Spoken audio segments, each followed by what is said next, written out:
Fala galera, fala meus consagrados, né? Então eu tô aqui mais uma vez e hoje pra falar como é que é a prova discursiva da UERJ.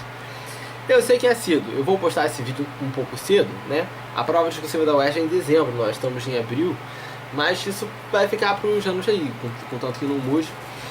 Primeiramente a parte estrutural dela eu já falei, né? A estrutural não, como é que é, tipo, são 3 provas. A prova de redação, que conta para todos os cursos, e mais 2 provas, cada uma com 10 questões discursivas. E essas 2 provas vai depender de qual curso você escolher. Vão ser matérias específicas que tem a ver com o curso que você escolher. No meu caso, que era Direito, as matérias eram Português e História. Português, Literatura e História.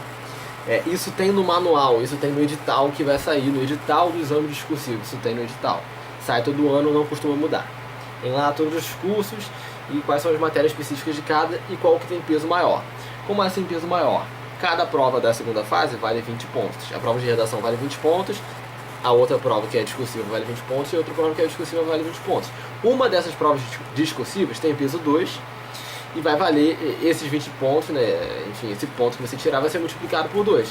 Então, no caso, essa prova que tem peso 2, ela vale 40. Para no final somar 80 e soma com os 20 da primeira fase, tá? Não é difícil entender, já vem explicando isso nos outros vídeos.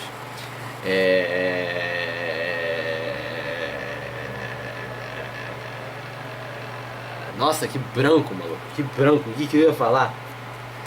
Meu Deus, me ajude.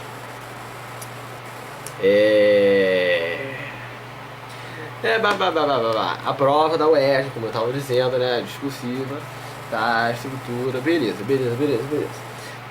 Dependendo do curso, às vezes dependendo do lugar, do campus que porque a UERJ ela tem, às vezes ela tem cursos que ela tem em vários campos diferentes. Por exemplo, ela tem pedagogia tanto na sede, que é no Rio de Janeiro, quanto em São Gonçalo. E dependendo do lugar que é esse curso, as matérias específicas mudam. No caso da pedagogia no Rio, as matérias específicas são Português e História, e em São Gonçalo é História e Geografia. Então, dependendo, muda, você pode ver isso no edital.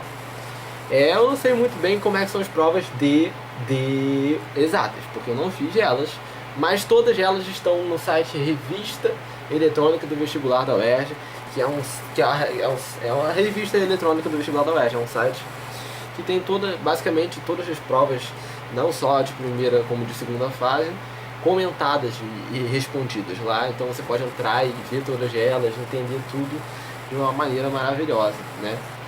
Isso é uma parada muito boa também. Além disso, então, como é que são as provas de humanas, cara? As provas de humanas, elas costumam botar um texto, tá? Se for de português, vai usar um texto do livro que corresponde, né? Que eles pediram para a segunda fase. Mas se for prova de história, que foi o que eu fiz, ela normalmente vai colocar um texto que tem a ver com algum assunto histórico e vai fazer 2 perguntas sobre o texto. Basicamente é isso. Esse texto não necessariamente vai ser uma parada tipo óbvia, como quem descobriu a América, ou qual foi o ano que Getúlio Vargas assumiu o poder, enfim, quem era Getúlio Vargas, não. E não necessariamente vai puxar assuntos que são tão óbvios como era Vargas, ou Segunda Guerra Mundial. Às vezes ele vai puxar temas como feminismo, às vezes ele vai puxar temas como direito dos animais, enfim, temas que têm a ver com a história, temas que estão envolvendo a história, mas que não são tão óbvios assim. E às vezes ele vai pedir temas que são óbvios assim. Às vezes ele vai pedir para você comparar datas históricas que aconteceram em diversos anos, enfim. Ele é bem amplo, mas se você tiver bastante conhecimento de história, né, se você estudar bastante história e tiver um conhecimento do mundo, de geografia, de política assim, em geral, sociologia e tal, você se dá bem. Não é uma prova que é exclusiva, que eu digo, na minha opinião, não é uma prova exclusiva de história. Apesar da prova ser de história, ela envolve, como se fosse uma prova de humanas, eu diria assim. Ela envolve sociologia, ela envolve um pouquinho de filosofia também. Então, basicamente é isso, cara. Você tem que entender de coisas que você não viajar, que você tem que escrever somente dentro do quadradinho, somente nas linhas que estão dentro do quadradinho. Você não pode escrever fora do quadradinho. nem em cima da margem do quadradinho, não, só dentro da linha do quadradinho, procurar fazer uma letra que dê para os caras lerem. No mais, basicamente é isso, cara, basicamente é isso. Aí tipo, tem gente que fala, cara, o Word gosta de resposta objetiva, então não enrola muito. Mas cuidado com isso, porque não significa que você tem que responder secamente, ou que você tem que responder resumidamente. Você tem que fazer o que a questão pede. A questão pede para caracterizar, dá a característica. A questão pede para você citar um nome, cita um nome, não inventa, não faz coisa além do que está pedindo a questão. Porque é isso que eles não gostam. Não significa que você tem que responder a questão com uma palavra só. Eu escrevi argumentando, entende? São pequenas redações que você faz ali, mas você tem que usar o necessário.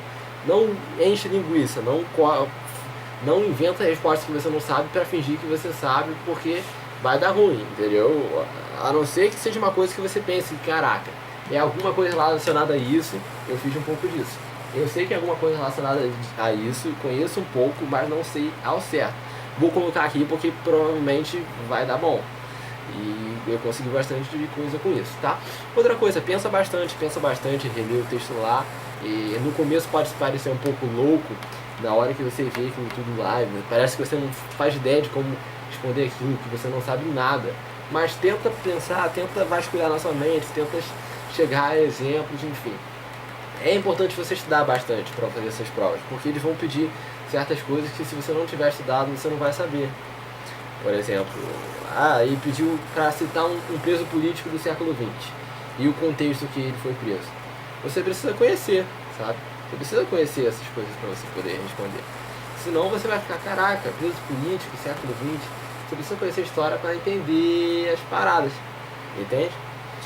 No caso de história, estou falando especificamente de história porque foi o que eu fiz, né? Mas já acredito que para as outras disciplinas vale isso também. Beleza, então é isso aí, galera. Acho que é isso aí. Vamos junto então. Valeu! Uou!